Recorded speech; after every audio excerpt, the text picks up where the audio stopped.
So, this is the last book for today that I'll be doing, because it has been taking me like 4 hours just to upload these videos. And it says my fucking storage is all filled up, even though there was literally only like 4 videos, just because I knew that there's some like programmed obsolescence in my tablet, or I'm being censored by Amazon or whatever. But anyways, my husband, like, he wanted me to read Of Mice and Men. You know, I finished that if you read it at all. Or watched me read it. He picked this out for me.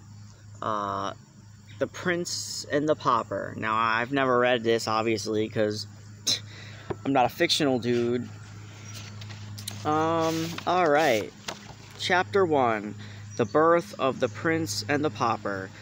In the ancient city of London, on an autumn day in a second quarter of the 16th century, a boy was born to a poor family of the name of Canty, who did not want him. On the same day, another English child was born to a rich family of the name of Tudor, who did not want him. All England wanted him to. England had so longed for him, and hoped for him, and prayed God for him, and now that he had really come, the people went nearly mad for joy. Mere acquaintances lugged and kissed each other and cried. Everybody took a holiday, and high and low, rich and poor, feasted and danced and sang and got very mellow. And they kept this up for days and nights, and together. By day, London was a sight to see, with gay banners waving from every balcony, and housetop and splendid pageants marching along. By night, it was again a sight to see, with its great bonfires at every corner and its troops of revelers making merry around them. There was no talk in all of England but of a new baby, Edward Tudor, Prince of Wales, who lay lapped in silks and satins, unconscious of all this fuss, and not knowing that great lords and ladies were tending him and watching over him and not caring either. But there was no talk about the other baby, Tom Canty, lapped in his poor rags, except among the family of paupers whom he had just come to trouble with his presence. Chapter 2. Tom's early life. Let us skip a number of years. London was 1500 years old, and was a great town. For that day, it was good. It had 100,000 inhabitants, some think double as many. The streets were very narrow and crooked and dirty, especially in that part where Tom Canty lived, which was not far from London Bridge. The houses were wood, with the second story projecting over the first, and the third sticking its elbow out beyond the second. The higher the houses grew, the broader they grew. They were skeletons of strong crisscross beams, with solid material between coated with plaster. The beams were painted red or blue or black, according to the owner's taste, and this gave the house a very picturesque look. The windows were small, glazed, and little diamond-shaped panes, and they opened outward on hinges like doors. The house which Tom's father lived in was up a foul little pocket called Offal Court, out of Pudding Lane. It was small, decayed, and rickety, but it was packed full of wretchedly poor families. Canty's tribe occupied a room on the 3rd floor. The mother and father had a sort of bedstead in the corner, but Tom, his grandmother, and his 2 sisters, Bet and Nan, were not restricted. They had all floor to themselves and a night's sleep where they chose. They were the remains of a blanket or two and some bundles of ancient and dirty straw.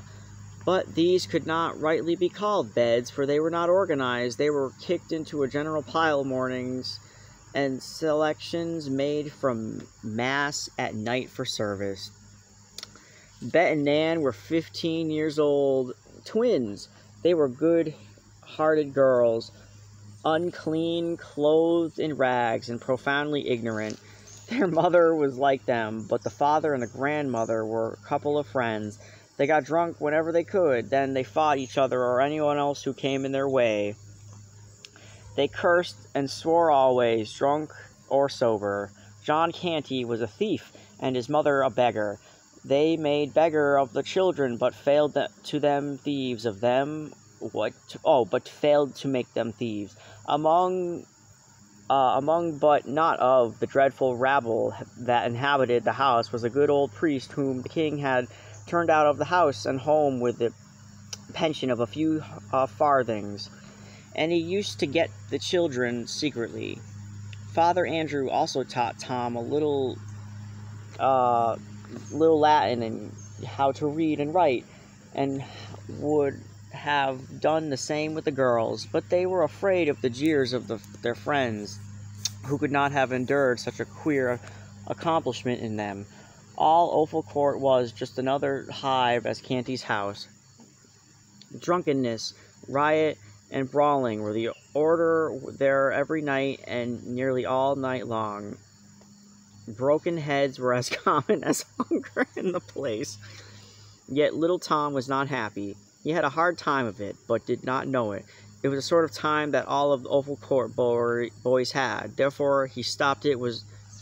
He supposed it was a correct and comfortable thing. When he came home empty-handed at night, he knew his father would curse him and thrash him first, and that when he was done with the awful grandmother would do it all over again and improve on it. And that away in the night, his starving mother would slip to him stealthily with any miserable scraps or crust she had been able to save for him by going hungry herself. Notwithstanding, she was often caught in that sort of treason and soundly beaten for it by herself. Jesus Christ. No, Tom's wife went along well enough, especially in summer. He only begged just enough to save himself, for the laws against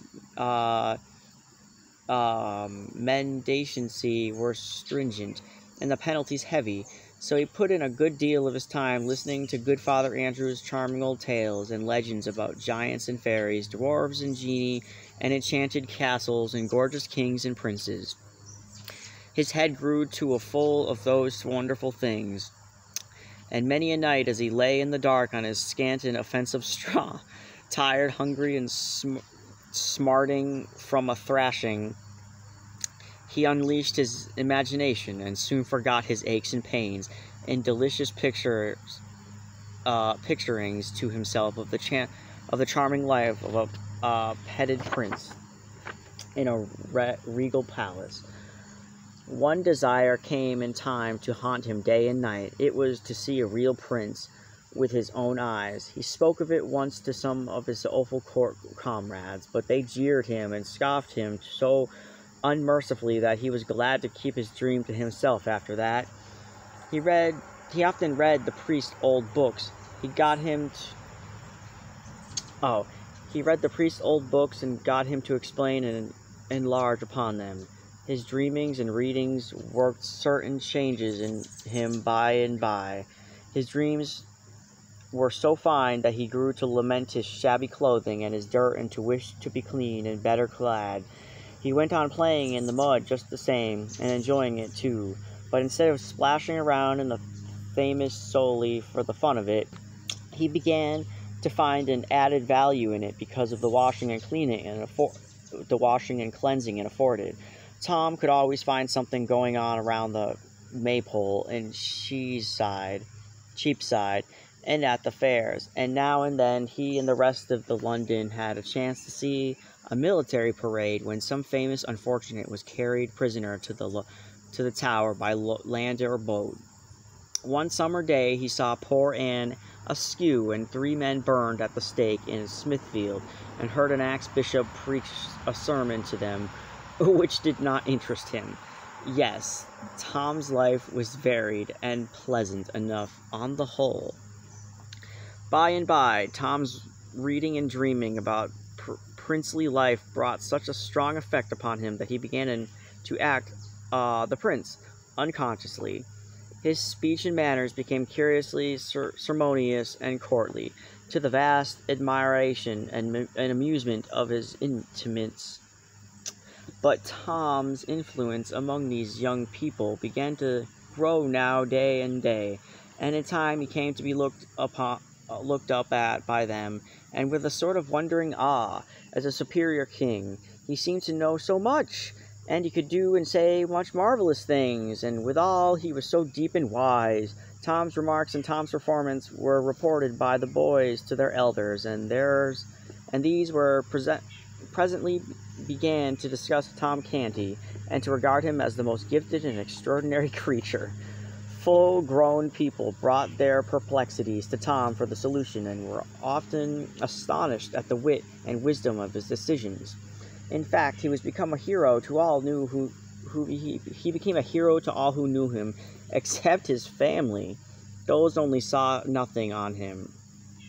Oh, geez. Privately, after a while, Tom organized a royal court. He was the prince. His special comrades were guards, chamberlains, equerries, lords, and ladies-in-waiting, and the royal family.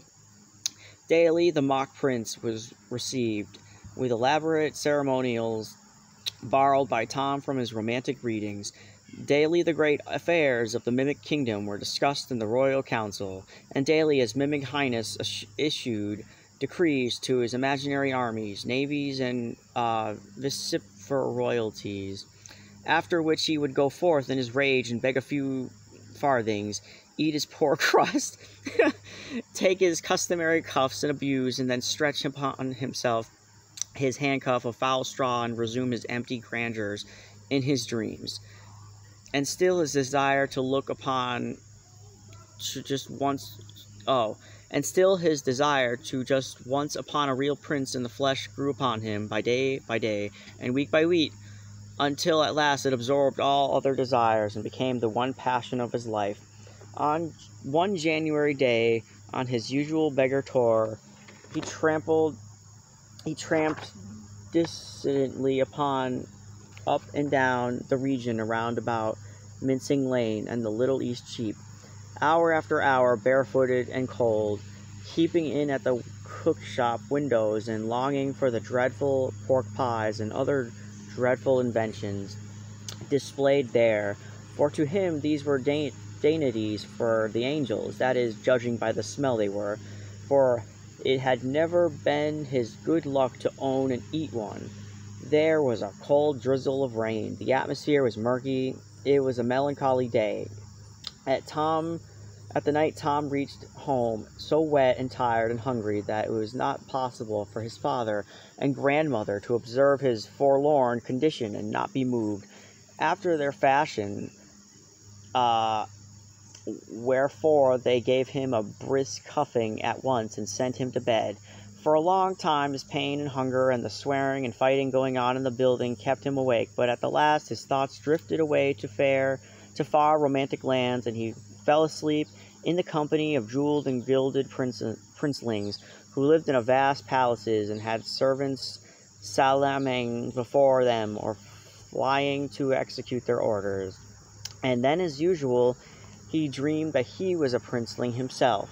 All night long the glories of his royal estate shone upon him. He moved among great lords and ladies in a blaze of light, breathing perfumes, drinking in delicious music, and answering in the relevant obeisances of the glittering throne as it parted to make way for him, with here a smile and there a nod of his princely hand. And when he awoke in the morning and looked upon the wretchedness about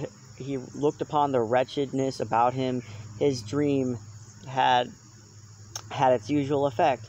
It had intensified the sordidness of his surroundings 1,000-fold. Then came bitterness and heartbreak and tears.